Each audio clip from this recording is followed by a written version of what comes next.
ఈ వీడియో ప్రార్థన ఎలా చేయాలో తెలియని వారి కోసం. నాకు ప్రార్థన చేయాలన్న ఆశ ఉంది, కానీ ఎలా చేయాలి, ఏం చేయాలి? 3 పాయింట్లు చెప్తాను. మీ ప్రార్థనలో ఈ పాయింట్లు ఉండేలా చూసుకోండి. ఈజీగా గుర్తుపెట్టుకోవచ్చు. 1, ప్రభువా థ్యాంక్ యూ. మీ జీవితంలో దేవుడు ఎన్ని మంచి పనులు చేశాడో అవన్నీ గుర్తు తెచ్చుకుని ప్రభువా థ్యాంక్ యూ అని చెప్పండి. ఈ ప్రమాదం నుంచి తప్పించారు, థ్యాంక్ యూ. ఈ రోగం నుంచి స్వస్థపరిచారు, థ్యాంక్ యూ. ఆ సమస్య నుంచి విడిపించారు, థ్యాంక్ యూ. అసలు ఇప్పటి వరకు నాకు జీవం ఇస్తూ బ్రతికిస్తున్నారు, థ్యాంక్ యూ. ఇలా ఒక 5-10 నిమిషాలు దేవునికి థ్యాంక్స్ చెప్తూ గ్రాటిట్యూడ్ గా ఉండండి. 2, ప్రభువా సహాయం చేయండి. ఈ సమస్య వల్ల ఇబ్బంది పడుతున్నాను, ఈ వ్యసనాన్ని మానలేకపోతున్నాను. ఇలా మీ స్ట్రగుల్స్ ఆయనకి చెప్పి సహాయం అడగండి. 3వది, ప్రభువా నడిపించు.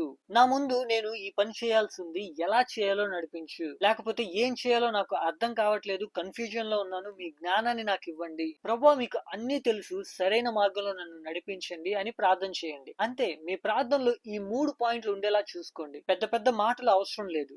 మనసు విప్పి దేవుడు వింటున్నాడు అనే నమ్మకంతో ప్రార్థన చేయండి. దేవుని సన్నిధానాన్ని మీరు ఫీల్ అవుతారు. ఈ రోజు నైట్ నుంచే ఇలా ప్రార్థన చేయడం అలవాటు చేసుకోండి. God bless you.